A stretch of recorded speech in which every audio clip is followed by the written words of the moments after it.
Magandang gabi po.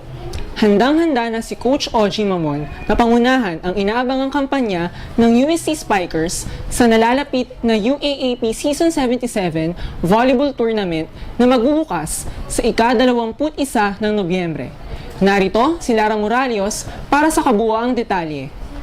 Hawak ang parehong Golden Tigresses at Tiger Spikers.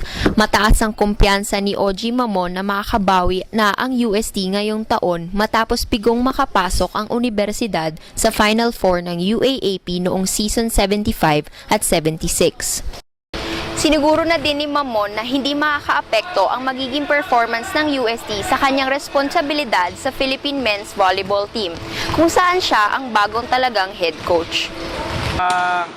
Wala namang effect yung pagiging tatlong teams na hinahandle ko. Both the men and women's volleyball team have their own schedule.